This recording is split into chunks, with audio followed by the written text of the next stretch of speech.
Luke chapter 19, to seek and to save the lost. The evening light on the upper floor still held a little of the coast, thin gold on the window glass, a draft that smelled faintly of salt when someone left the stairwell door ajar. The classroom was nothing special. White boards with half-erased Greek words from an earlier class, oak tables pulled into a U so no one had to stare at a back, a cart with a dented coffee urn and a stack of paper cups, bookshelves, open windows, the kind of room the college forgot to make pretty and therefore made useful. This was the special tutor session. Upper-level students leading, underclass and returning students learning with them, not a lecture. Not a lecture disguised as a circle, a class that had asked for structure and gotten people willing to hold it. Caleb Reed arrived early, as he always did, and wrote 3 headings on the board in a clean hand: Zacchaeus, minas, king and city. He was an upper-level student, analytical without being cold, the sort who checked a cross-reference before he trusted his own excitement. Naomi Brooks set a folder at her place and poured coffee for whoever came empty-handed. Discipleship was her gift. She did not announce it. She simply made sure no one sat alone for long. Dr. Elias Thorne took a chair slightly off the center of the U faculty sponsor, mid-60s, present without steering every turn. He had a Bible already open and a pen he rarely used. "You have the floor," he said to Caleb and Naomi when the room filled. "I'll catch what falls." Sarah Klein came in with a notebook that still looked new. A mother returning to study after years of other faithfulness, she smiled as if she were still deciding she belonged. Elena Vargas claimed a seat near the window, sketching the U of tables in the margin before anyone spoke. Levi Chen set an engineering textbook under his Bible like a footstool and checked the chapter number twice. Others came in as the hour started. Enough for small groups later. Not so many that the U became a crowd. Bibles opened, chairs settled. Naomi opened with a short prayer. Thanks for the text, for honest questions, for feet still on the road with Luke.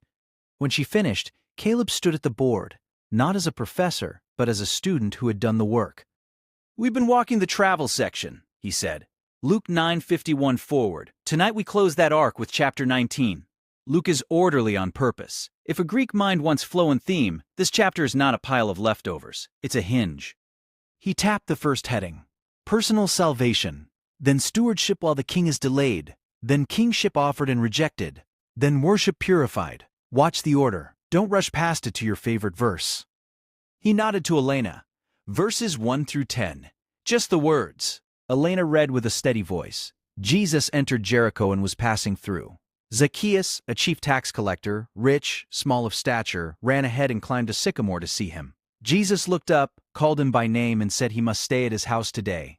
The crowd grumbled that he had gone to be the guest of a man who was a sinner. Zacchaeus stood and promised half his goods to the poor and 4-fold restitution where he had defrauded. And Jesus said that today salvation had come to this house, for the Son of Man came to seek and to save the lost. The room held the last line a moment. Levi spoke first, careful. He climbs, like he's the one hunting of you, but Jesus is the one who seeks. That flips it. "Same road as the blind man calling out," Naomi said. "Different body, same hunger. Luke keeps showing people who will not stay quiet or stay small when mercy is near." Sarah's pen moved. "I used to think the climb was cute. Now it feels expensive. He risks looking ridiculous in front of people who already hate him." Caleb underlined "today" on the board. Salvation today, not when he finishes a program. Fruit follows, half, 4-fold, but the word lands before the spreadsheet.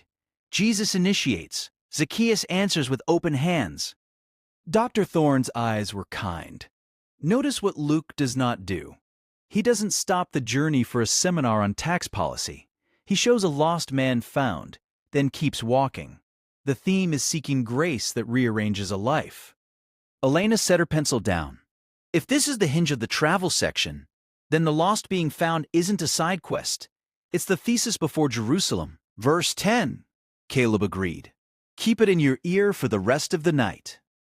He erased nothing. He only added an arrow from Zacchaeus to the second heading. Now the delay. Someone expected the kingdom to appear immediately. Jesus tells a parable. Levi, 11 through 27. Don't soft pedal the hard ending. Levi read, "A nobleman goes to a far country to receive a kingdom in return. Servants receive minas. Citizens hate him and send a delegation after him. On return, accounting.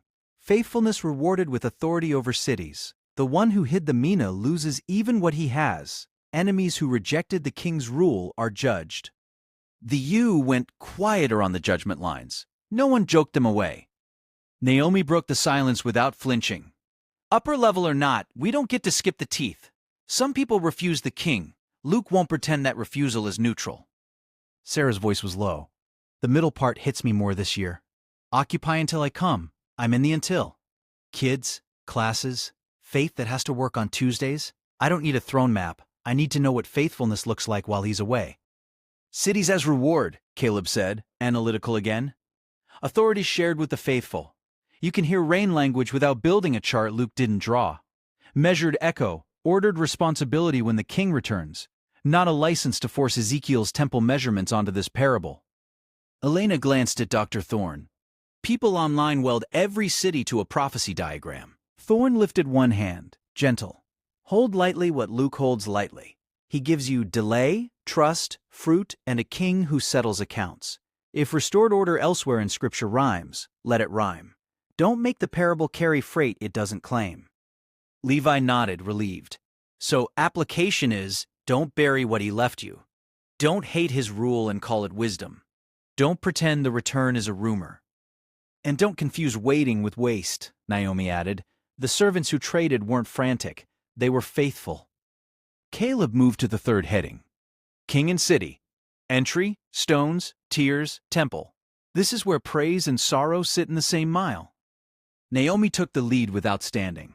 Sarah, would you read the entry 28 through 40? Then Elena, 41 through 44. Then someone catch the temple. Sarah read the colt, the cloaks, the praise of the king who comes in the name of the Lord, peace in heaven and glory in the highest. Pharisees demanding rebuke, Jesus answering that if these were silent, the stones would cry out. Elena read the weeping over the city, the things that make for peace hidden from their eyes. Enemies, embankment, no stone on another, because they did not know the time of visitation.